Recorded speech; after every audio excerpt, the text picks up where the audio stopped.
Welcome back to Sarita's Garden. So today I have just done some mango pruning. Here's my pruning shears.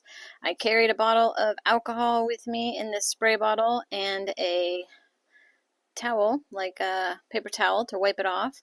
And I also use Prune Master. I usually use that after I'm done for the day. Helps kind of clean and lubricate the blade, but also it's a cleaner, but the alcohol was easier for me to use in between each tree. Important to use between each tree. So let's go take a walk around and I'm going to show you what we did. All right, so I started out on the southwest side with Kerry mango, and it's August 2nd, 2026. This is our third year of being here. We had a freeze this past winter, the end of January, the beginning of February, and all of our mangoes defoliated and had dead branches that had to be pruned and cut. We didn't prune and cut those until I think maybe like late March or April. So from April to August, there's been a lot of growth. But what I noticed when I walked around and saw all the trees is that the growth was just length. There was no dividing growth, like no multiple branches coming out at a node. So this pruning I think is pretty critical. And ideally in Florida, you want to prune right after the fruit comes off. You do not want to wait because you want time for the vegetative growth to happen before we hit our indicator for flowering. And our indicator in South Florida is either a dry spell or cold. And that could happen in December, January, or February. So you want those few months. So right now we've got August, September, October, November. I've got 4 or 5 months before that is probably going to happen for the next growth to occur. So if I remember, I'll try to take a video of the new growth. So this is Kerry. What I came in and did is just took about 1 or 2 nodes lengths of growth off. And so you can see some of these fresh cuts where it's white there. All these white tops are where I just cut. You can see some sap forming. Some people are very allergic to that, so good to wear gloves. I'm not allergic to that, but I do wear gloves, so just keep in mind.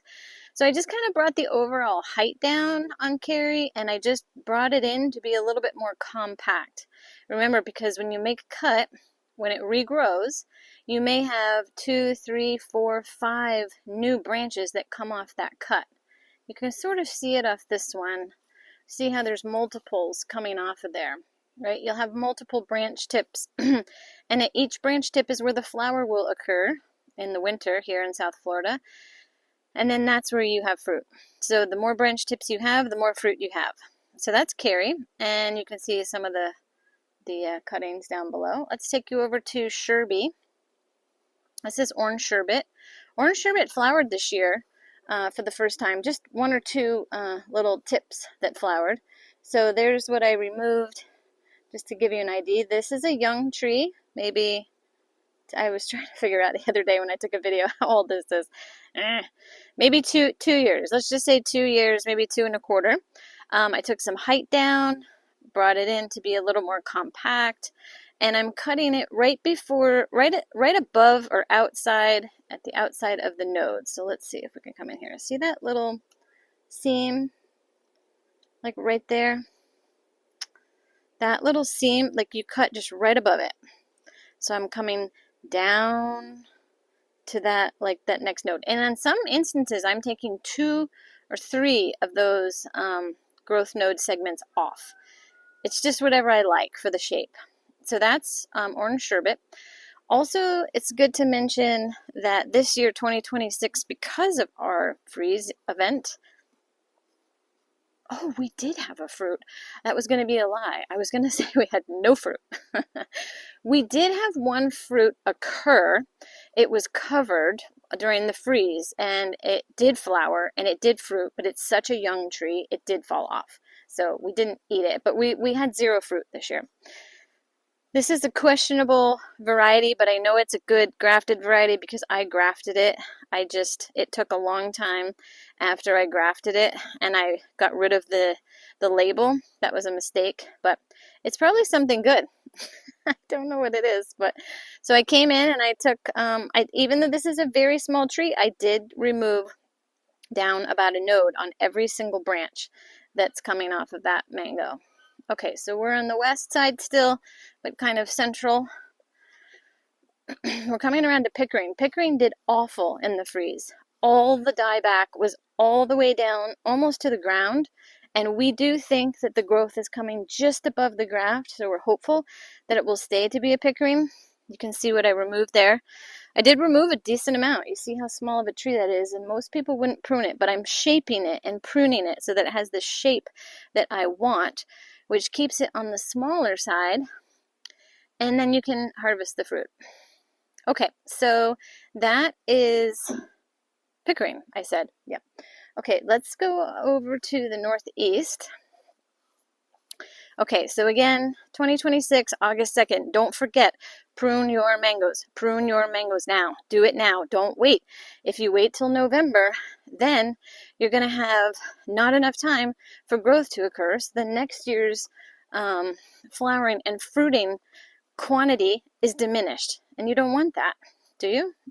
I don't. I want as most fruit as possible. Okay.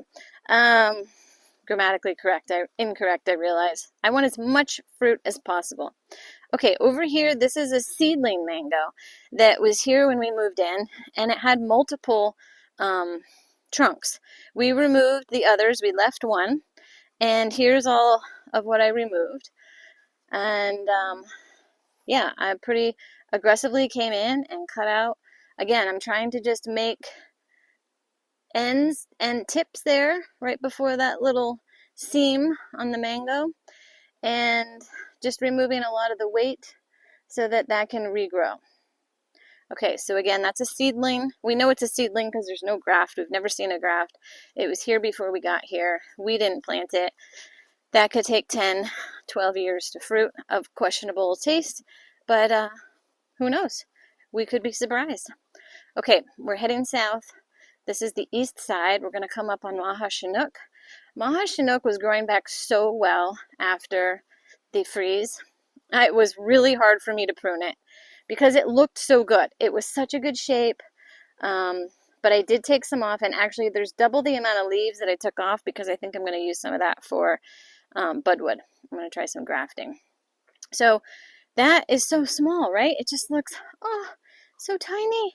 Tiny, tiny, tiny. It just had a beautiful shape before, but I know it's going to be worth it, and I just wanted to share that it is hard. It's hard to make cuts, but it's going to grow back, and it's going to be even better with even more branches and more possibilities for fruit and flowers. I should say flowers first, then fruit.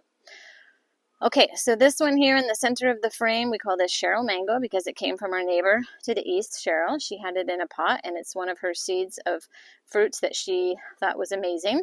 And so this is a seedling. Again, could take 10 years to fruit.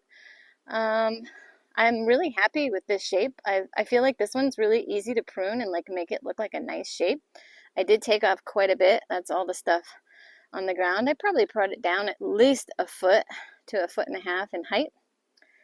Okay, moving along, let's come to the south. We have Angie. I also realized I skipped an Angie up at front, and I guess I'll go back and show that at the end. It's a little bit of an experiment and maybe like a learning opportunity for me, for us, anybody, because I did not prune that one that's up at the front, and I'll tell you why. Okay, so this is Angie on the south. Now, these leaves have been looking just terrible. Like, I'm not sure if that's a disease or what is going on with those leaves. Now, what I did find in here in the tree, and this could have been my bad, was that there were a lot of dead branches still from the freeze. So I hadn't pruned maybe as aggressively back on the dead growth as maybe I could have. So I took a lot off today. Definitely a foot off, and this is a small, short mango. This is a grafted variety. I grafted it. It's called Angie. Kind of starts a little slow, has kind of dwarfish like growth habit. You can keep it pretty small. Very nice tasting fruit. It has flowered for us several times. Okay, and the last one until I go back to the other last one, which is the other Angie, the one I did not prune, is sweet tart. Sweet tart I took a lot of. Sweet tart is one of our more recent mangoes to plant, so maybe this is like a year and a half old. This one I had in a video recently, so if you go back and you want to see that when I did this section of the yard, but I took a lot off, and I took a lot off in the center.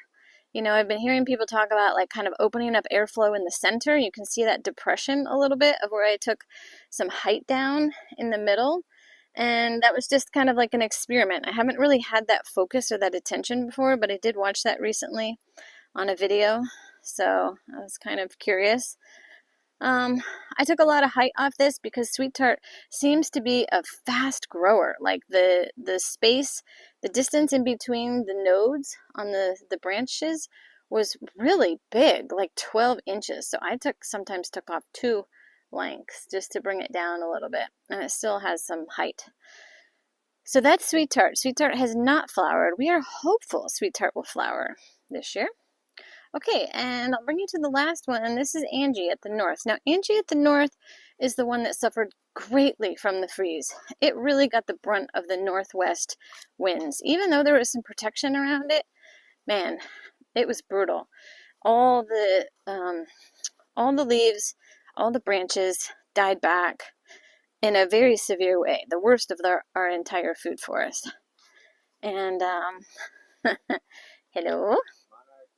Monarchs! Monarchs! Oh! Look at this guy. Oh, that's cool. I don't know what. Yeah. Nice sightings in the food forest. Okay, we're moving along to the last Angie over here. And again, this is the one I didn't prune because it's just starting to grow back. Like, there's really not a lot to prune because I already cut it back from the freeze. And so I'm just thinking I'm going to let it go. And I can always prune it next year. Like, this one just maybe set back farther than the others because of all the damage it had. Now, when I'm talking about what happened, this was probably about like a foot, maybe slightly less than a foot taller than it is now. And I'm going to show you here, see that spot where that nub is, that white dead looking, it's like that where I've removed a branch, right? That had died back to there. That's how much it had died back. So, and there were no leaves, and so it really has regrown. And I'm feeling like it's finally putting its energy into regrowing, and we're not sure about this. Kind of the leaves always just look a little bit diseased, and it just seems to be struggling. So we've been adding some extra food scraps and mulch, and just going to give it a little space. So that's just a unique circumstance where I did not prune this year. May or may not be helpful to you guys, but I thought I would share. Thanks for watching Sarita's Garden. See you next time. Get out there and prune your mangoes before it's too late.